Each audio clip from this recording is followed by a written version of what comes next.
Bandeko, bienvenue dans votre magazine Jeunesse congolaise au travail, présenté par Wabino Pierre Moulumba. Merci pour toutes vos remarques, toutes vos observations, surtout pour de nouveaux abonnés. Bandeko, tozali ko sepela mingi bo s'abonner na chaîne na biso, bo kabola pe ba vidéo na biso, pour tokoka ko kola na kati ya chaîne Oyo pour que tozala lisanga, parce que nous traitons et nous parlons véritablement des questions d'intérêt général pour notre cher et beau pays. Bandeko, vous avez vu qu'avec l'avènement de l'investiture du président de la République, le 20 janvier dernier, commence le deuxième mandat du président de la République. Et selon notre constitution, à partir de la proclamation des résultats provisoires des législatives nationales, ce qui était intervenu bien évidemment dernièrement le 14 janvier dernier, 2 semaines après, ce 14 janvier, le bureau provisoire doit être, une nouvelle session pour la nouvelle législature doit être convoquée. Ça, c'est l'article 114 de notre Constitution qui le dit.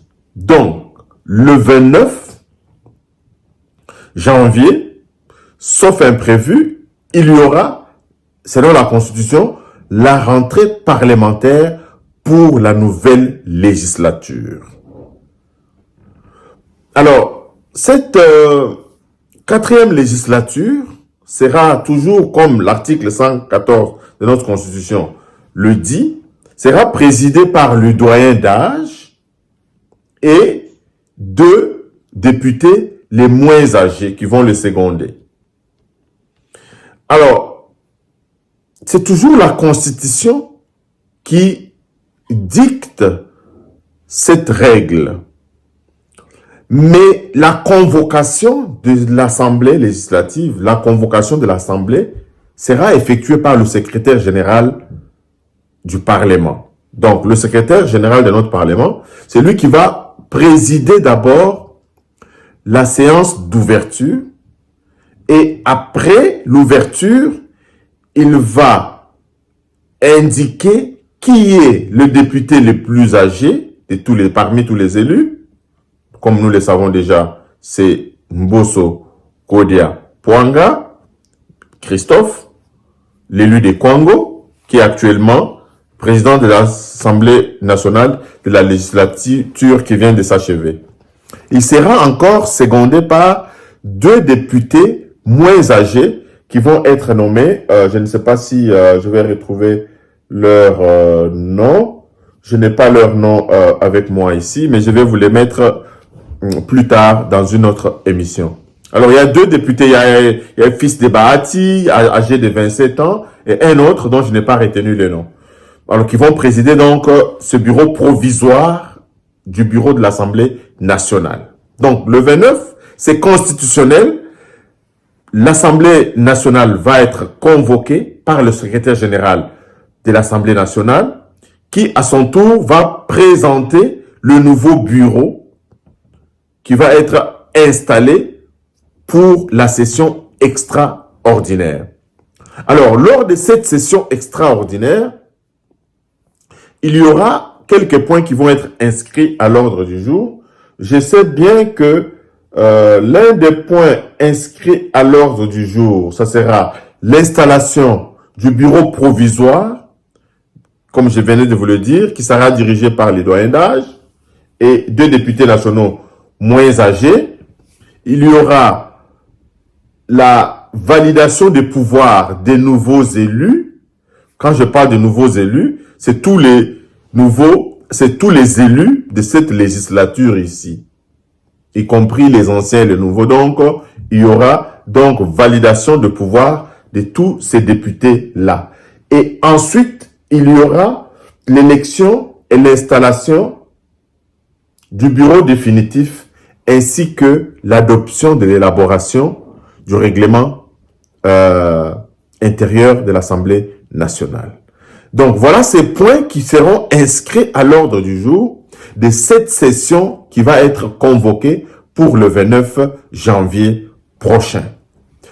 Alors, il est question, Bandeko, tozala toujours vigilant. La vigilance veut quoi?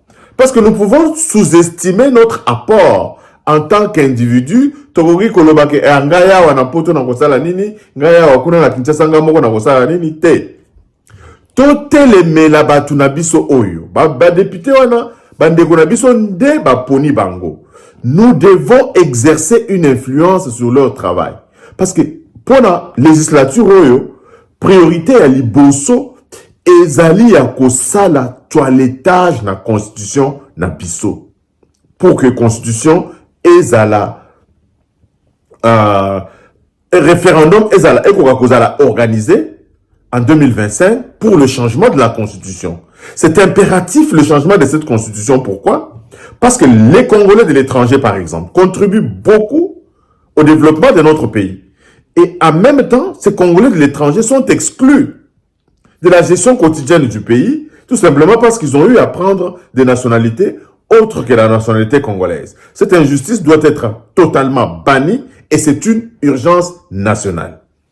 Deuxième point pour lequel donc, nous voulons que la Constitution soit changée, c'est bien évidemment l'avènement de la 4e République, qui voudrait bien que le mandat du chef de l'État soit allongé jusqu'à 7 ans minimum. Le professeur Ndayouel a proposé même 10 ans pour un chef de l'État qui est non renouvelable.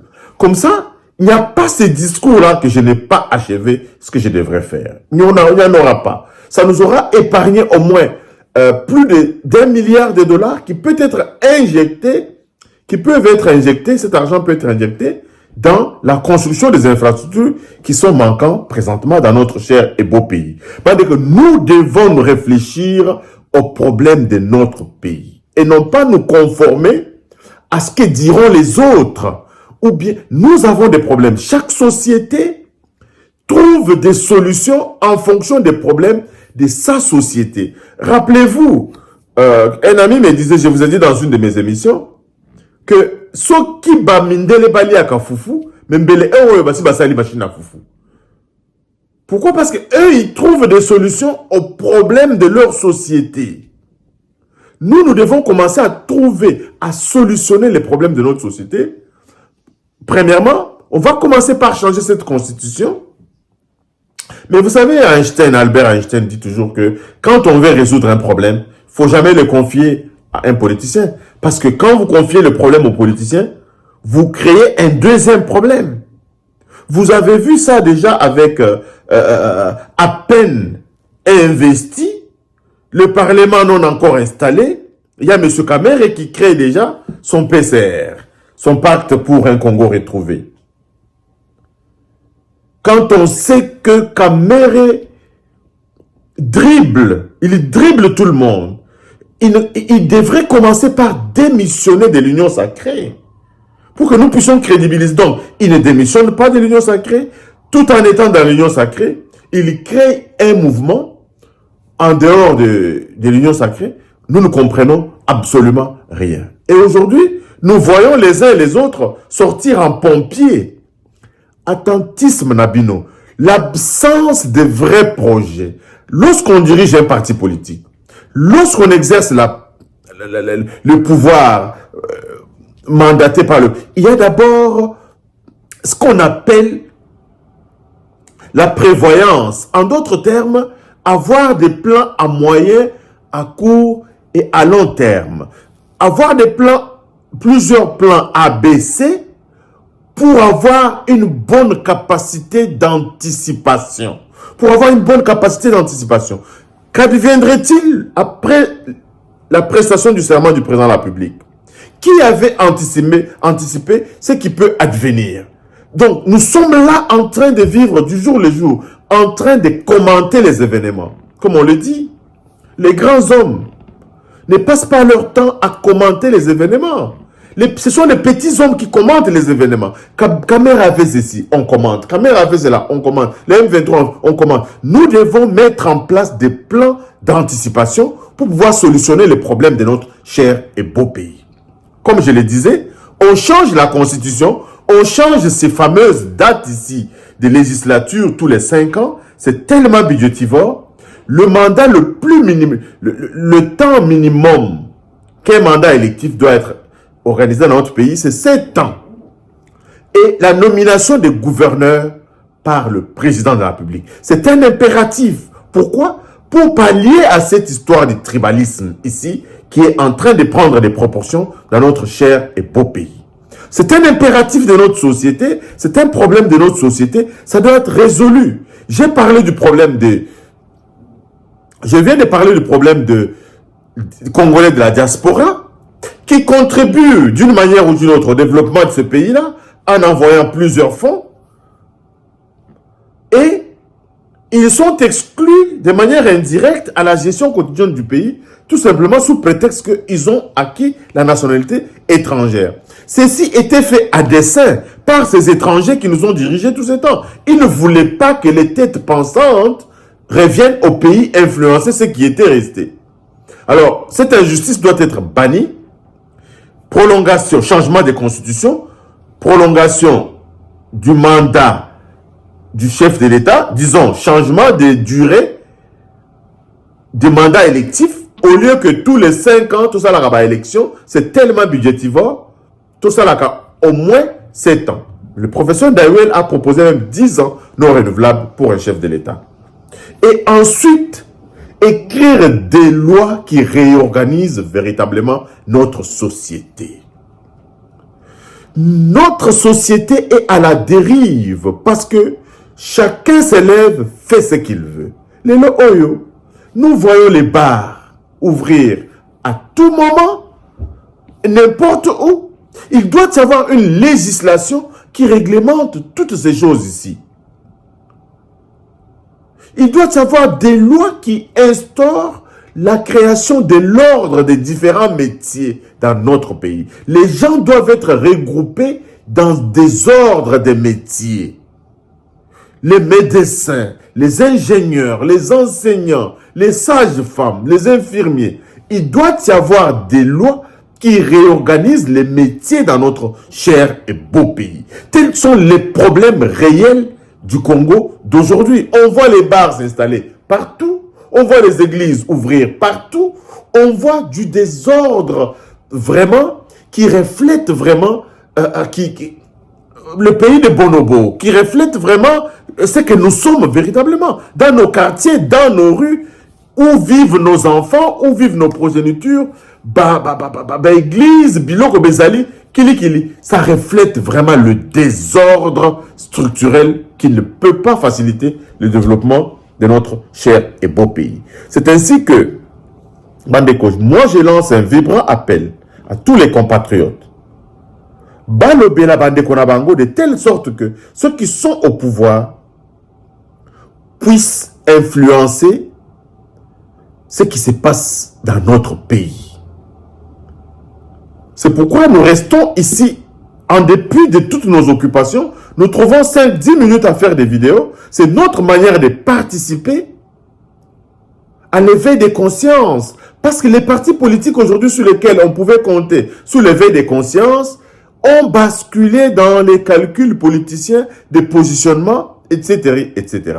Cette société civile qui aujourd'hui devrait être là pour travailler pour l'intérêt du pays, la société civile se laisse manipuler encore par certains politiciens.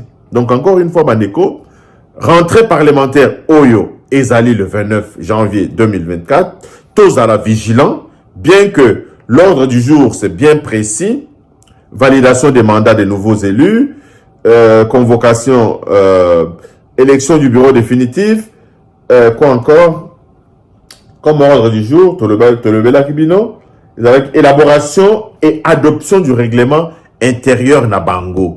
Dans le règlement intérieur Nabango, nous avons élu les gens qui doivent siéger. Qui doivent siéger dans la parole. Dit, tout le monde a dans le parlement, mais ils perçoivent l'argent du contribuable. C'est une injustice qui n'est pas acceptable.